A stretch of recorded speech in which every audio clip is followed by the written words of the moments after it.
అబ్రహామును పిలిచి చిత్తం అనగానే నీకు ఒక్కడయ్యున్న నీ కుమారుని అన్నాడా? చదవండి 2. నీకు ఒక్కడయ్యున్న నీ కుమారుని అనగా ఏ ఇస్సాకు? అయ్యగారు ప్రేమ అంటే ఏంది అయ్యగారు? ఎత్తుకోవాలా, ముద్దు పెట్టాలా, చాక్లెట్ బొక్లెట్ కొనియాలా? అసలు కష్టం అంటే ఏంటిదో తెలియకుండా పెంచాలా? అప్పుడు అయ్య బంగారం. ఆత్మీయ తండ్రి అసలు హాస్పిటల్లో నా కోసం 6 రోజుల్లో యాప్లేస్కి వెళ్ళి తిరగొట్టున్నాడు. ఇది ప్రేమ. ఇది ప్రేమ.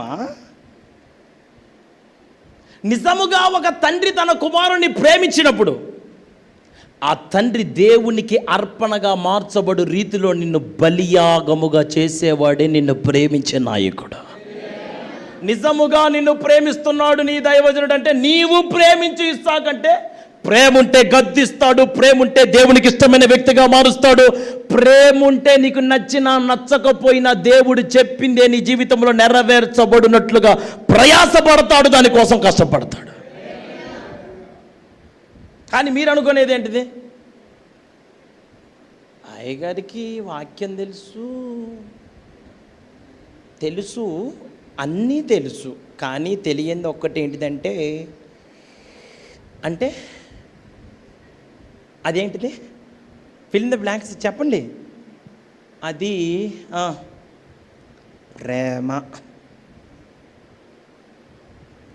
అనటమేమో నీవు ప్రేమించి ఇస్తావు. నువ్వే ఇస్సాకు స్థానంలో ఉంటే నువ్వేమంటావు? దేవుడు ఇద్దరు కలిసి నన్ను ఏం చేద్దాం అనుకుంటున్నారో ఆయన చెప్పటం, ఈయన చెప్పటం, మీ ఇద్దరి మధ్యలో నేను చావటం, ఏది నాకు వచ్చిన సావిది. ఆయనేమో నువ్వు ప్రేమించి ఇస్తాక ఈయన ఎంత ప్రేమిస్తుండే ఆయనకి తెలుసా? ప్రేమిస్తే ఏం చేయాలండి? ప్రేమ అంటే నీకు నచ్చినట్టుగా ప్రవర్తించటం ప్రేమ కాదు, నీకు నచ్చినట్టుగా ఉండటం ప్రేమ.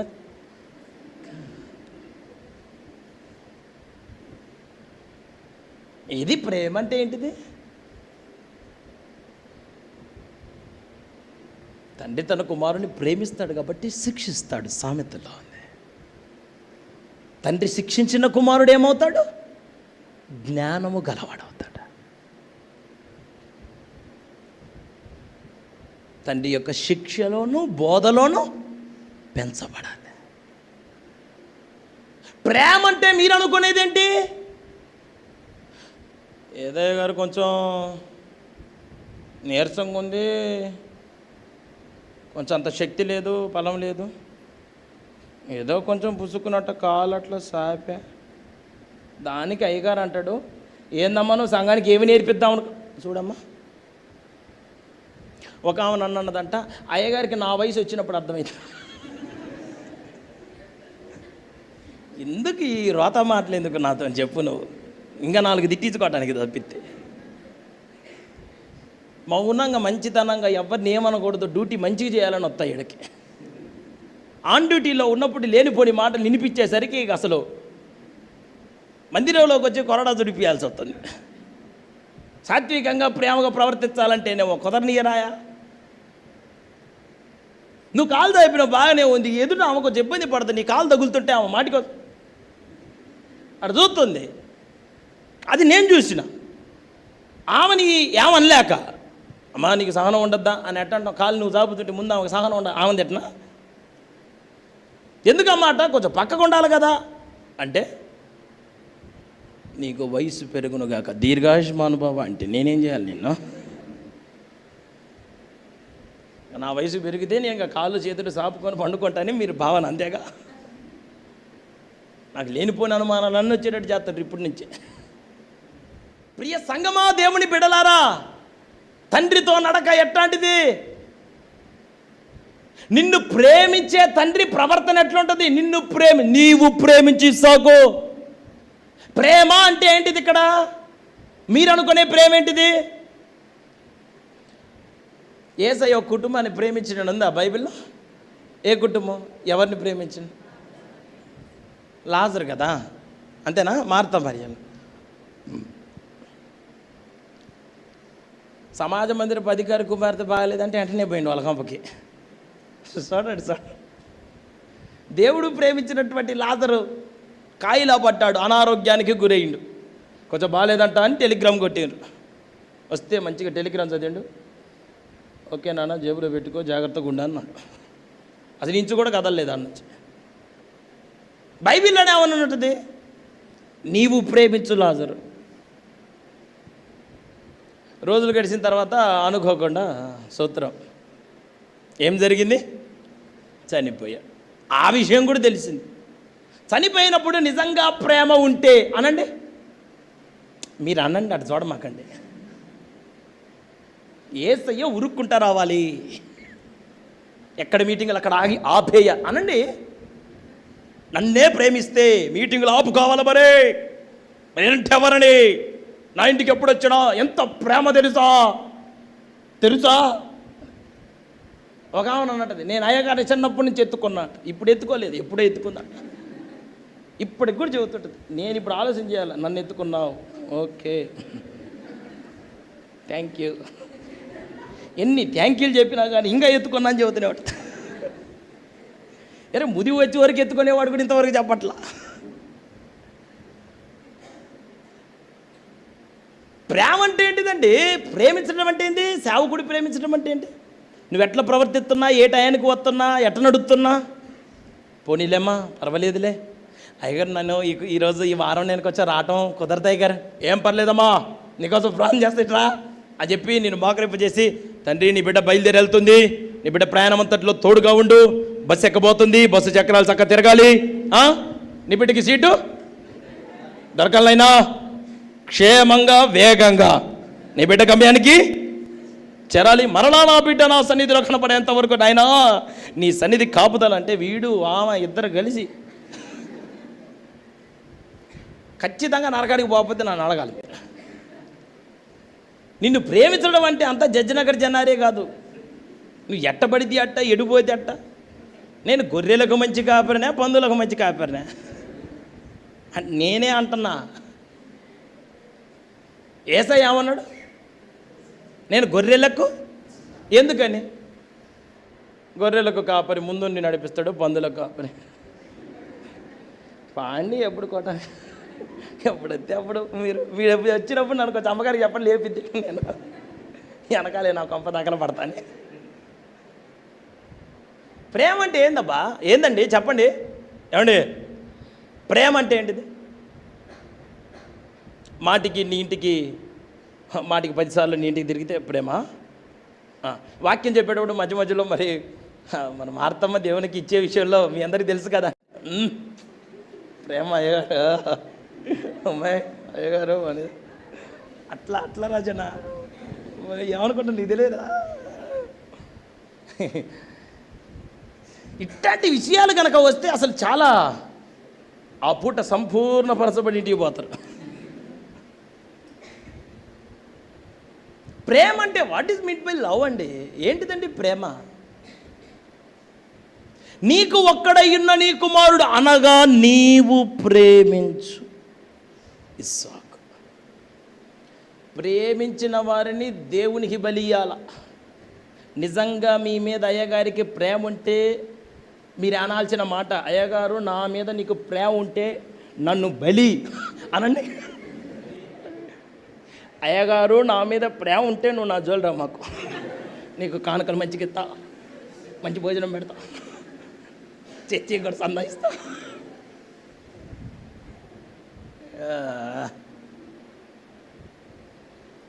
నువ్వు నిజమైన కుమారుడు అయితే అబ్రాహాముతో నడిచే నడక నీకుంటే, దేవుడు నీకు ఇచ్చిన దైవజనుడితోనే నడిపించబడే ఒక మంచి కుమారుని మనసు నీదైతే నీకు ఉండాల్సిందేంటిది? నా తండ్రి నన్ను ప్రేమిస్తున్నాడు అంటే దానికి గుర్తు నా తండ్రి నన్ను దేవునికి ఒక అర్పణగా మార్చటమే నన్ను ప్రేమించటం. దేవునికి ఇష్టమైన అర్పణ అనండి, ఆయనకి ఇష్టమైన కానుక అనండి. అట్లా నిన్ను మీ దైవజనుడు మారిస్తే అప్పుడు మీ అయ్యగారికి మీ మీద ప్రేమ ఉన్నట్టు. దేవుడు ఇప్పుడు ఒక దైవజనునితోని తనతో పాటు నడిపించబడుతున్న తన బిడ్డలను గురించి ఒక తండ్రిగా, బాధ్యత కలిగిన నాయకునిగా, ఒక సేవకునికి మీ గురించి దేవుడు ఏం చెప్తాడు? వాళ్ళు నాకు దహన బలిగా మార్చబడాలి, వాళ్ళు నాకు ఇష్టమైన అర్పణగా మార్చబడాలి. నీకు ఇష్టమైన అర్పణ కాదు, నాకు ఇష్టమైన అర్పణ. నాకు నచ్చినట్టుగా సంఘాన్ని తయారు చేయి, వాళ్ళు నచ్చకపోని, కానీ వాళ్ళు చేసే భక్తిని చూసి నేను సంతోషపడాలి. వాళ్ళ మీద ప్రేమ నీకుంది కాబట్టి నువ్వు ఆ పని చేయి. ఇది దేవుడు ఒక తండ్రికి పెట్టిన బాధ్యత. అనండి, తండ్రికి పెట్టిన. నేను ఎన్నోసార్లు ఈ మాట మాట్లాడతా. ఒక దైవజనుడిని దేవుడు ఎందుకోసం ఉంచాడంటే, దైవజనుడి గురించి దేవుడు చెప్పిన మాట, గద్దించుము, చెప్పండి, ఖండించుము, బుద్ధించు.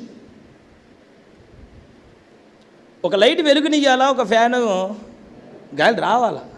ఒక దైవజనుడు ఏం చేయాలి? నోరు మూసుకొని ఉండాలి. మమ్మల్ని ఏమనుకుంటుంటే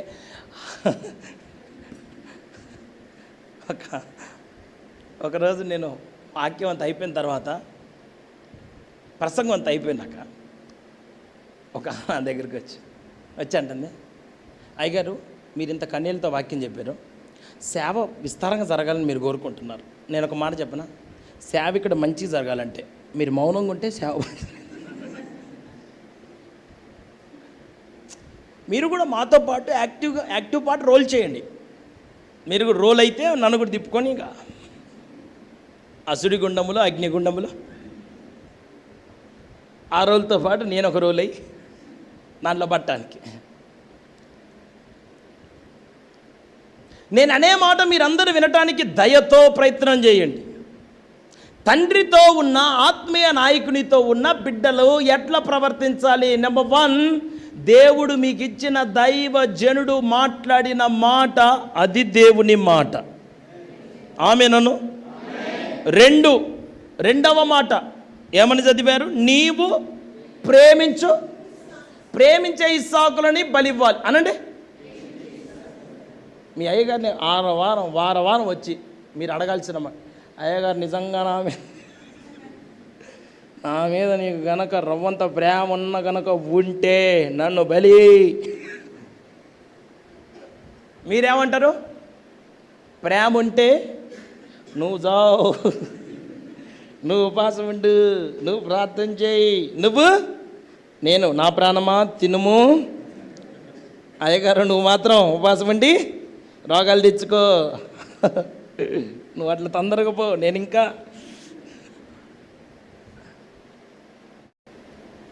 ఒక దేవుడి చిత్తంలో ఉన్న ఒక దైవజనునితో నడిపించబడాల్సినటువంటి విశ్వాసులకు ఉండాల్సిన మనసు గుర్తెరగండి అంటున్నా నేను. నిన్ను ప్రేమించాలని దైవజనుడు. ప్రేమించటం అంటే ఏంటిది? నిన్ను దేవునికి ఇష్టమైన వ్యక్తిగా మలచటమే ప్రేమించటం. నీ భక్తి, నీ ప్రార్థన, నీ నడక, నీ క్రియలు మొత్తం సమస్తం ప్రతి మనుషుణ్ణి క్రీస్తునందు సంపూర్ణునిగా. అనండి. అది ప్రేమిస్తే మీ దైవజనుడు ఆ పని మీ కొరకు చెయ్యాలా? అది మీరు ఆ ప్రేమని మీరు మీ దైవజనుడి యొద్ద నుంచి ఎక్స్పెక్ట్ చేయాలి. What you are expecting? మీరు ఆశించేది ఏంటిది? నేను హాస్పిటల్లో ఉంటే 2 days అయినా ఇంకా అయ్యగారు కానీ అమ్మగారు కానీ ఇంకా హాస్పిటల్కి తగలబడలేదు కాబట్టి వారికి మొదటి నుంచి నా మీద ప్రేమ లేదనుకోండి, ఇప్పుడన్నా వాళ్ళ ప్రేమ ఏమైనా ఉంటుందేమో అని ఈ రోత మాటలు ఆపింగా ఎంతకాలం మాట్లాడుకుంటా పేదరాశి పెద్దమ్మలాగా మిగులుతావు. ఎవరో మరి ఆ పేదరాశి పెద్దమ్మ నేను చూడాల. నా చిన్నతనాన్న మొత్తం ఆమె గురించే చెప్పిండ్రు, రేపు నీ గురించి చెబుతారు. ఎందుకు వరకు అనవసరమైన మాటలు ఎందుకండి? దేవునికి స్తోత్రం. హల్లెలూయా.